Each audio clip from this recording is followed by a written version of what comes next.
Hello, everybody. My story today is called How Japanese Toilets Changed My Life. I brought notes because I wrote it yesterday. But for this story, I'm going to take us back to 2013 in Matsuyama. I was just starting my third year on JET, and Matsuyama had just done that thing where it turns from like this really nice, warm, orange-scented paradise to like a city that somehow feels wet all the time and gray and very, very cold. And yeah, I was in my fourth month at my new school. So all the ALTs in Matsuyama, we change school every single year. And in my fourth month, kids were finally stopping calling me Steven, which was really great. The former ALT's name was Steven, so 4 months in, and I'm Catherine Sensei. I don't want to brag, I was kind of crushing it at work. I came in with this giant binder of all the games that we did at my old schools that I translated into Japanese, and I was like, here, check this out. And they were like, this girl knows what she's doing. And I didn't eat all the omiyage before I got to the school, which is the first time in the 3 years that I had done that. So school was great, work was great, but my personal life was not so great. End of 2013, I ended a relationship. You can say, I got dumped, and it gets worse. He dumped me because he realized that he had very deep feelings for my best friend. Joke's on him, though, because she liked his best friend and thought he was gross. So, yeah, now that I look back on that, it's really, really funny. It's really, really like Inaka Jet, right? I don't know if any of you guys had similar experiences, but I feel like putting 20 to 30 fresh out of college kids in a foreign country and giving them a lot of free time means that stuff like that's gonna happen. And so now I'm like, oh my God, that was so funny. But at the time I was 22, 23 and like, my life is over. This is horrible. And I was not doing so great. Like at work, I was like, hey kids, Apple. But at home, I kind of felt like a shell of the person that I was when I arrived in Japan. I would do that thing where I'd go to work and I'd ride my bike home and I'd go home and watch TV and then get up the next day and I'd ride to work and then I'd go home and watch some more TV. And then the whole way home, I'm like looking in the windows at these coffee shops, at these super happy people, like those teen girls with their cell phone and the cell phone danglies that take up the whole table, or like the really, really tiny moms with these giant marshmallow babies like hanging out, or like the salarymen who are trying to hide the fact that they're eating the girl dessert. Saw all of that through the window and I just kind of felt lonely.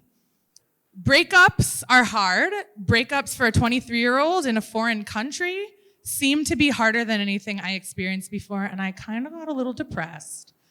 I fell into this routine where I'd go home and I'd hibernate. I'd go to work, and then during the week, that's what I did. And on the weekends, I did what every good ALT does, and I drank a lot. And I went to bars and met the same people, and every single shot I took felt like another mistake, another misfortune, or a mishap or something. I felt like I wasn't really going anywhere with my life, and that cycle became like a security blanket. I'm gonna be a little bit longer than 5 minutes, I'm sorry. So yeah, I fell into that cycle of depression, which brings me to toilets. I spent a lot of time on Tumblr during my hibernation times, and a lot of people on Tumblr were doing that like new year, new me thing. You know, like it's 2014, guys, it's a new year and it's a new me. And I kind of saw that and was like, yeah, I'm gonna make resolutions this year. I'm gonna do it. For the first time, I'm gonna make a resolution, and my New Year's resolution for 2014 was to go in 100 toilets. I don't know why. This came out of a conversation that same BFF from before and I had about the weirdest places we went to the bathroom, and I won. I'm not gonna tell you that story, but I won. And I just thought, that's funny. That's something I could sustain. 100 toilets, not bad. I made some rules. The toilets had to be in different places. I couldn't, it had to be a different building. I couldn't just go in the stall. I actually had to do some business in the toilet, which meant I either had to be really good at timing or go someplace and stay a while. The first 3 toilets went easy. Work, I pee there all the time. Home, done.